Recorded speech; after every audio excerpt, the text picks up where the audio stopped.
Summer is the perfect time for a barbecue.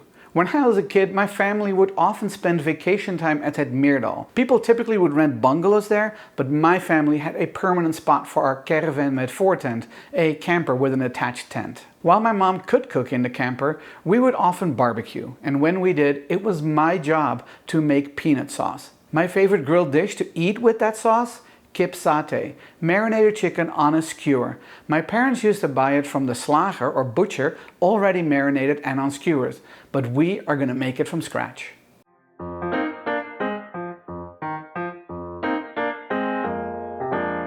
Hi, I'm Toine and welcome to my kitchen.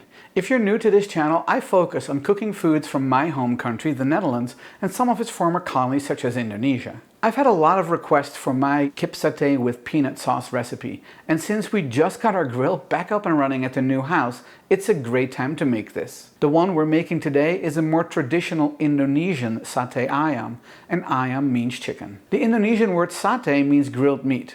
It comes from the Tamil word Satay, I think is how you pronounce it, which means flesh. A satay can be served with a variety of sauces, but if you've seen my videos, you know that peanut sauce is my favorite. Today, we're making both components, the chicken and the pinda sauce. The ingredients for our satay and marinade are 500 grams of chicken breast, 2 garlic cloves, half a teaspoon of pepper, half a teaspoon of salt, half a teaspoon of ground coriander, 2 teaspoons of sambal ulek, 2 tablespoons of tamarind paste, 2 tablespoons of ketjap manis, 1 inch galangal, 1 tablespoon of oil. You will also need bamboo skewers. I soak them in water before grilling the chicken to prevent them from burning. I typically do it overnight.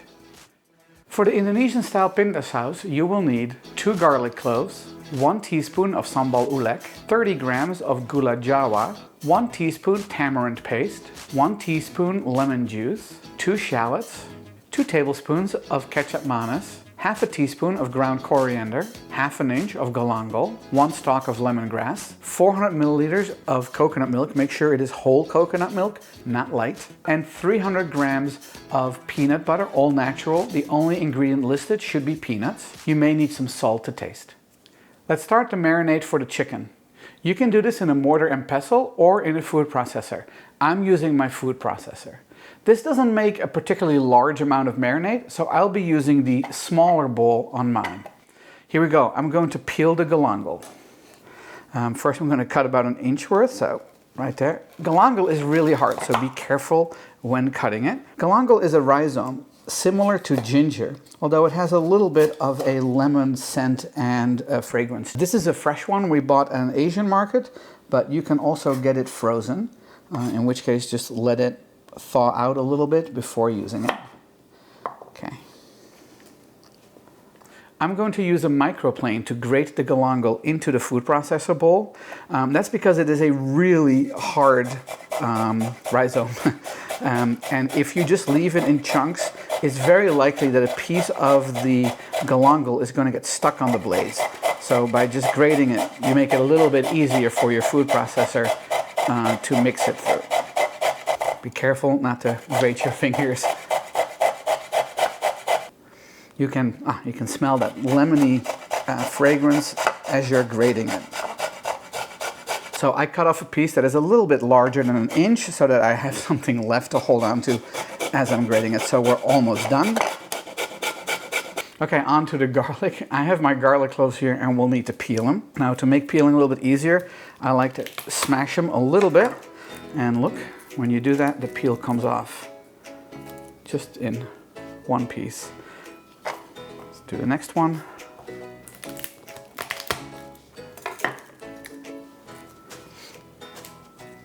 Even though these pieces of garlic are not that big, I do like to cut it in smaller pieces to put it in the food processor.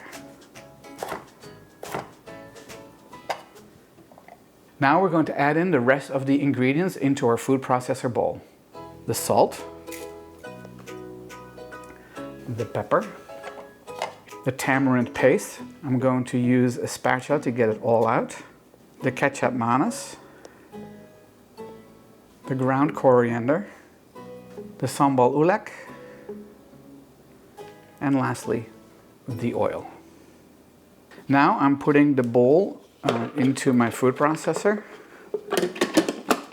Make sure it's locked in. The blade is in there already, so now I'm going to put on the lid.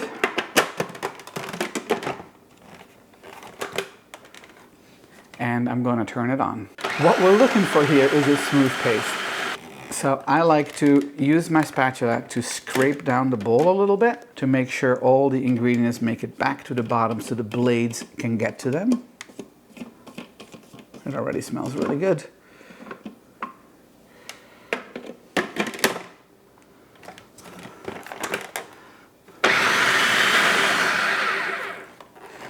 So let's take a look. We can see it is definitely a smooth paste.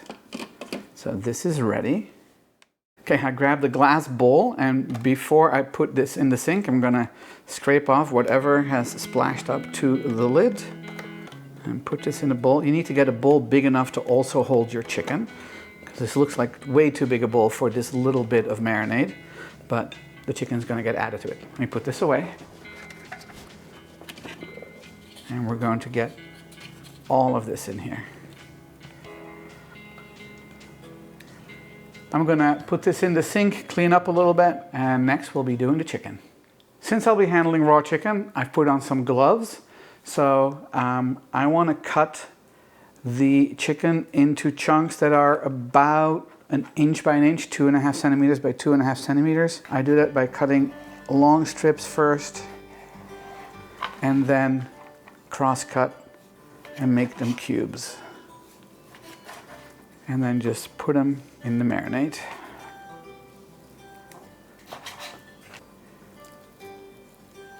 I'm going to put this in the sink. Now I'm going to mix the chicken with the marinade so that making sure that every piece of chicken is coated. Now that I've done that, I am going to cover this and put it in the fridge. Now, since the marinade has tamarind in it, I like to use a glass bowl for marinating. What I don't want is that the acid from the tamarind reacts with a plastic bowl. So glass is preferred here. I'm going to cover the bowl and put it in the fridge. You want it there for at least 2 hours, but if you have the time, overnight is even better. I hope you're enjoying this video. If you are, please click the like and subscribe button. It will really help our channel. If you want YouTube to notify you whenever we post a new video, click the bell. The next thing we're going to make is the bumbu or spice paste. These are the aromatic and flavors for our peanut sauce. You can do this in a mortar and pestle or in a food processor, just like before. Since this isn't going to make a huge amount, again, I'm using my food processor with the smaller bowl. We're going to do the same thing we did before, and that is by cutting off a piece of the galangal. We need about 1/2 inch. Again, I'm cutting off a little more than what I need, and we're going to carefully cut off the peel.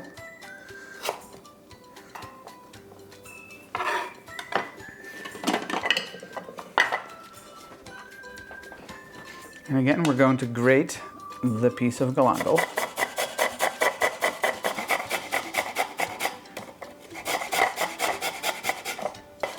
Okay.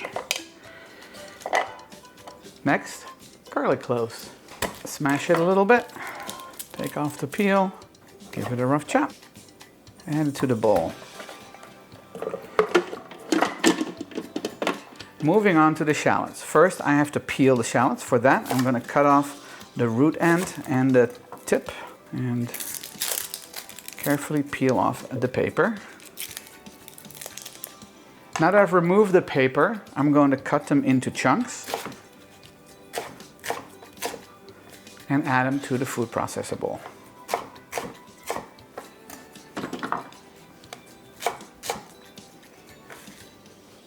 Now that the chopping is done, we can add the rest of our ingredients to our food processor bowl. The ground coriander, the ketjap manis, the tamarind paste, and the sambal ulek. Now we're going to process this until it turns into a paste.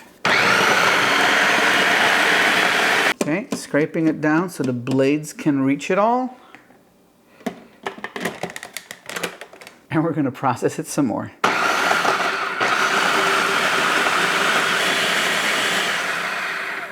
I like to fry my spice paste in some coconut milk, which is why I recommend getting full fat coconut milk. So I'm going to take a tablespoon, add it to my pot. I've turned my burner on to medium. We want to cook out most of the liquid and the bubbling should slow down. As that's cooking down, we're going to prepare the lemongrass. I have removed the outermost layer and now all we're going to do is cut it lengthwise so the flavor can more easily blend into the sauce. Be careful because it has a tendency of rolling around. I'm not going to add it immediately, so we're just going to set it aside for now. The cream has stopped bubbling, so I'm going to add my spice mixture into the pot. We're going to be cooking this for about 5 minutes, stirring constantly so it doesn't burn or stick to the bottom of the pot. As it cooks, you'll be able to smell all those flavors coming to life. I thought it was boiling a little bit too vigorously, so I turned down the heat. It has been 5 minutes, so now I'm going to lower the heat and I'm going to add the rest of the coconut milk. I'm going to stir it around, mix the spice paste through the coconut milk, and I'm going to add my lemongrass and my gula jawa, which is palm sugar.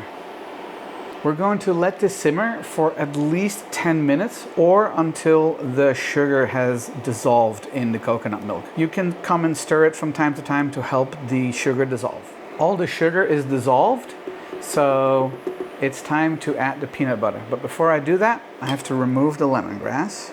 Let all of the juices drip off of it. We're going to add the peanut butter and stir it until it is combined.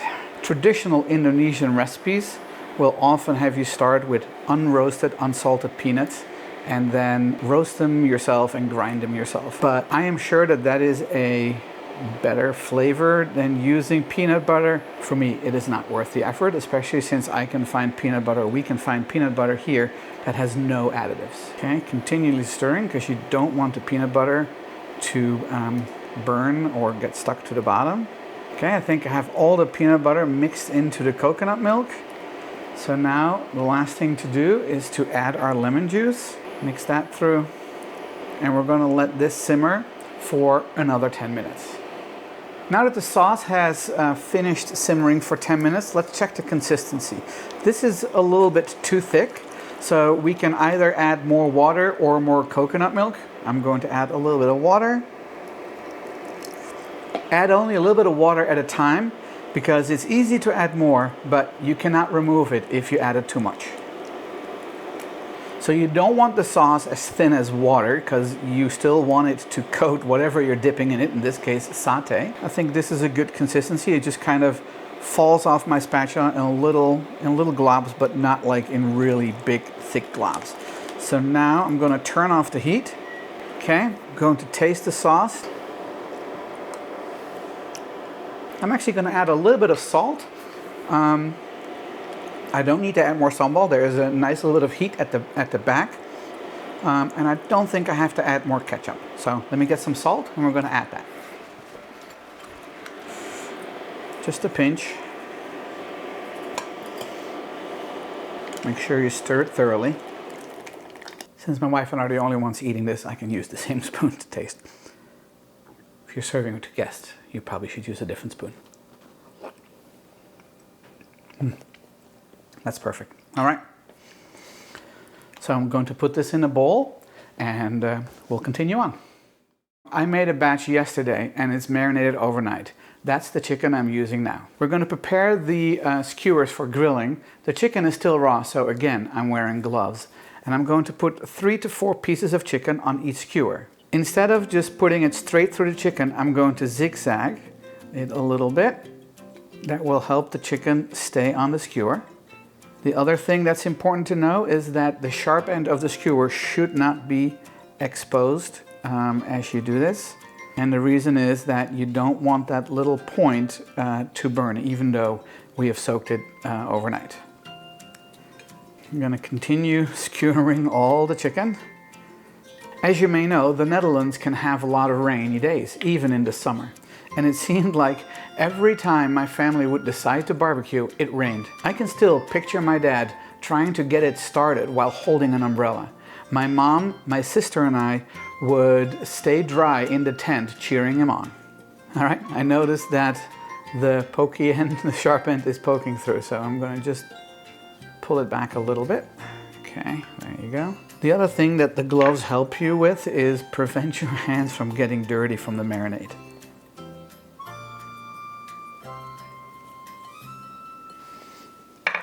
Time for me to heat up the grill. My grill is done preheating, and now I'm going to put the chicken on the grill. Even though I've soaked the bamboo skewers in water, I am going to put some folded up aluminum foil underneath it, just an extra protection against the wood burning.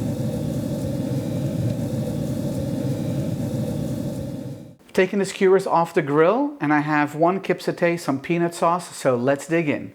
Let's first have a bite without any sauce. Eet Smakelijk. Oh. So we're first going to have a bite with some sauce.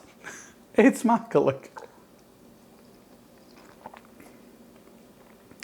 Chicken is nice and tender. You can taste that rich peanut sauce with just a hint of the galangal and the lemongrass in it. Let's have a bite without any sauce this time.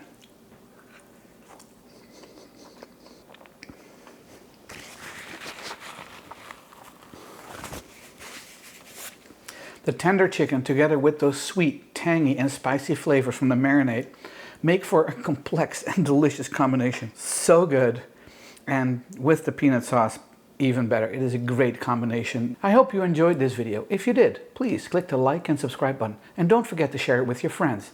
If you have any memories, comments, or questions about Kip Saté and pinda sauce, please leave them in the comments below. I'll post the recipe on my website, toineskitchen.com, with both the metric and the imperial measurements. If you make Kip Saté, I would love it if you can post a photo on Instagram with the hashtag ToinesKitchen. I'll share it in my story and on my website. Thanks, and I'll see you in the next one.